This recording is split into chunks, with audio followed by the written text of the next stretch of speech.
É curioso, né? Agora há pouco no poste de bola, o Mauro César falou um negócio interessante. O Corinthians contratou o Ranieri, não paga o Cuiabá e Uhum. briga contra o Cuiabá para não ir para a segunda divisão. Mas quanto a isso, não tem lei no Brasil que diga que isso não pode acontecer, e acontece. Queria que você falasse um pouco, eu vou passando os jogadores aqui para quem está vendo a gente. Se a gente Aham. citar um por um, vai ficar muito longo. Conta para nós, Igor, qual é a sua ideia? Esse movimento do Corinthians, né? Ele passa por quando a água começa a bater do afogamento ali em parte do corpo, em que já gera preocupação por conta do rebaixamento, os clubes sabem que precisam fazer um tipo de movimento. E o Corinthians, mesmo numa situação que a gente sabe financeiramente, pode deixar um pouco mais adiante esse contexto todo, eu acho que é de conhecimento público da dificuldade, que embora o Corinthians tenha uma alta geração de receita, mas também tem uma dívida que praticamente o dobro, né, em relação ao ano passado, praticamente o dobro da receita que tinha, né, que fechou o ano passado. O Corinthians tenta fazer um movimento de sobrevivência na Série A do Campeonato Brasileiro, porque cair para a Série B é uma tragédia financeira tão grande, sobretudo nesse momento de transição de um contrato de televisão para o outro, que, enfim, termina essa fase da Globo, né, que tem o contrato com todo mundo, e a gente vai para dois blocos comerciais negociando seus direitos. E esse buraco, essa diferença é tão grande, né, da queda da Série A para a queda da Série B, e é um impacto não só em direito de TV, sócio-torcedor, patrocínio, que a gente vai falar mais à frente, e aí os clubes começam a fazer a chamada alavancagem. O que é a tentativa de alavancagem? É você ir aumentando a sua dívida para fazer um investimento que, por vezes, você não tem a capacidade de pagamento de imediato, a curto prazo, e também não tem muita perspectiva de fazer a longo prazo, mas você vai se alavancando, alavancando.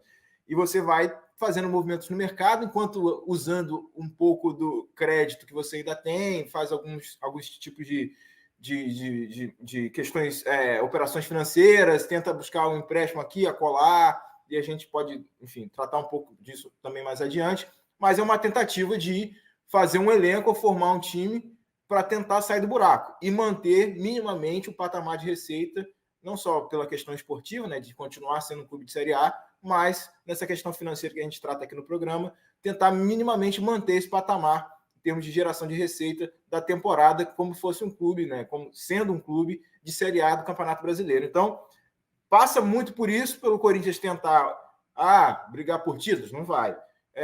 Classificação para Libertadores também está muito difícil. Mas então é tentar sobreviver nesse hall de clubes aí que formam a elite do Campeonato Brasileiro, porque sabe que a queda é muito grande, a queda é muito dolorida. O Corinthians já fez isso no passado, mas num momento em que, proporcionalmente, olhando hoje, né, para trás, a gente vendo o movimento de distribuição de receitas, do volume, de quanto a Série B está distante da Série A gente vê que cair nos anos 2000, 2000 e pouco, 2008, 2009 e tal, era muito diferente do que cair atualmente, 2024, sobretudo, mesmo ainda sendo, né, um clube grande como é o Corinthians. Então, é preciso tentar rechear esse elenco para que dê uma resposta, enfim, ainda que de forma talvez atabalhoada em termos financeiros, né, na gestão financeira, tentar sobreviver nesse cenário super competitivo de SAF, de clubes menores ou clubes médios se reestruturando, enfim, clubes emergentes. E aí falta espaço para quem é grande, mas está desorganizado. Então precisa tentar se alavancar de alguma forma. Muito bem, o Henry está aqui perguntando se o Flamengo vai contratar o Alcaraz. Tem um otimismo, né? Pelo menos até ontem estava no Rio de Janeiro, tem um otimismo aí em cima dessa possível contratação. Não sei ainda se fechou, mas tem sim, o Flamengo está otimismo. O Lorde Adrian está pedindo para mandar um alô para a torcida do Palmeiras na Finlândia. O Armando Ribeiro está dizendo aqui que é doping financeiro, não pagam o Cuiabá e continuam contratando. Francisco Azevedo, Reginaldo Oliveira, está perguntando se eu estou ao vivo. Eu estou ao vivo, sim, estamos ao vivo aqui no UOL, tá bom?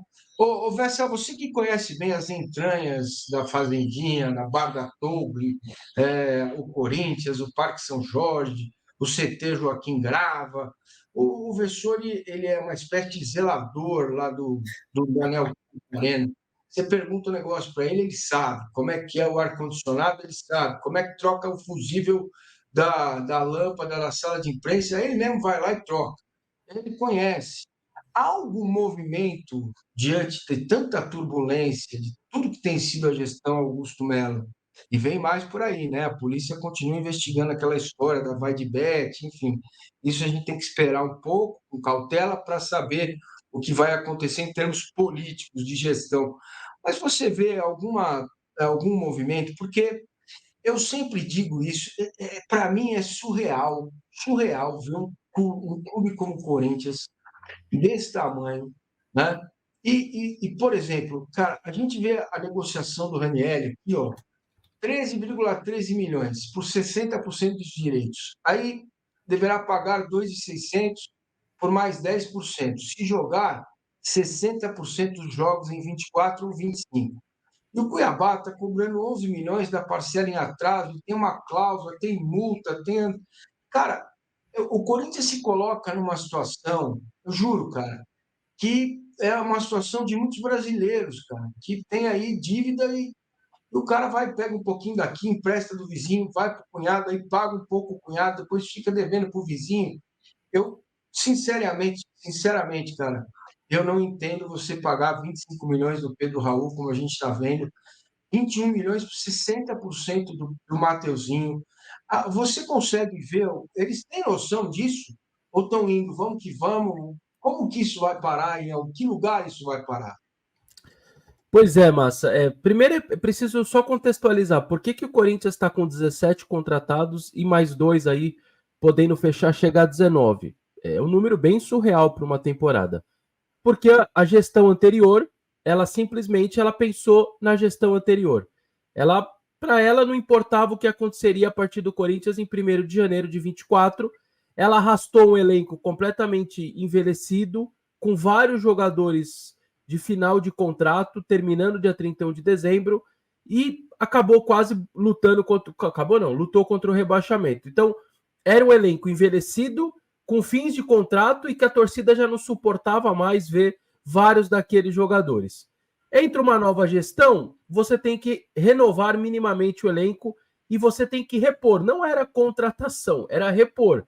Só que aí bateu uma hora, o Corinthians, para vocês terem uma noção, na primeira rodada, o Corinthians pega o Guarani com -2 no banco. Na segunda rodada do Paulista, -3. Não teve jogador para preencher o banco de reservas. Tinha a copinha rolando, então a molecada estava em Marília, 3 na seleção sub-20, 3. Tinha alguns que ainda não tinha, como Garro, por exemplo, não tinha ali parte burocrática resolvida. E o Mano não tinha nem elenco para pôr nos jogos. E aí você começa a contratar. Quando você está desesperado, você começa a fazer bobagem. Então, quando você vê que você não tem muito jogador, e aí vai lá, o Pedro Raul, o Toluca fala, não, só 5 milhões de dólares. Aí você não tem ninguém, você está correndo, você não tem um mapeamento com calma do mercado, você não está fazendo as coisas com mais tranquilidade, você vai lá e paga. O Mateuzinho, empréstimo, eu não quero. Não, sem fixar, então devolve. Aí o jogador, não, eu quero jogar, o Botafogo tenta contratar, o Corinthians, não, mas eu quero o Corinthians, aí vê o jogador se esforçando, vai lá e abre e aceita pagar o valor que pagou. Então, tudo sempre muito feito com desespero e tudo mais. Então, só para explicar, porque quem estava mudando aí, eu não sei quem estava apertando e mudando as telas, deve ter ficado até com dor no dedo. Massa deve ter ficado com dor no dedo de tanto jogador, mas era só para contextualizar por que a necessidade de tantos jogadores, nada mais, nada menos do que 18 foram embora da virada do ano até agora. 18 foram embora. Então, é quase que só uma reposição de elenco, mas não se faz futebol dessa maneira. Independentemente de troca de gestão, você já não está certo dessa maneira.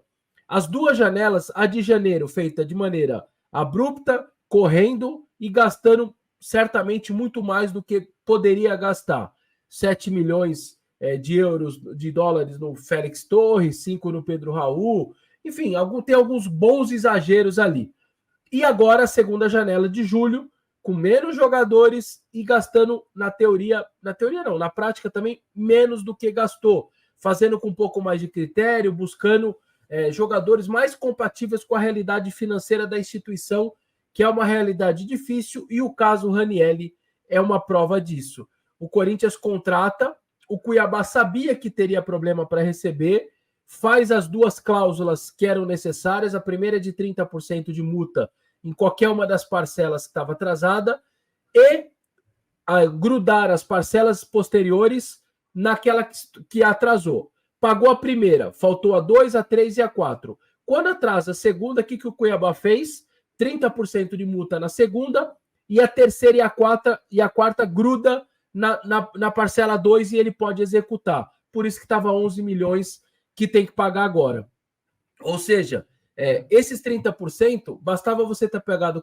Aí, ó, essa daí. Você precisava ter pagado 400 mil euros, você estava em paz. A parcela 2 ia vencer no final do ano, a 3 ia vencer no final do ano, e a 4 só em 25. Você estaria bonitinho pagando, não teria os 30% em cima. Você atrasa uma parcela, 30% de multa, e as duas posteriores arrastadas para mais perto. Então, esse é o problema, quando você faz uma gestão que não honra com seus compromissos. Qual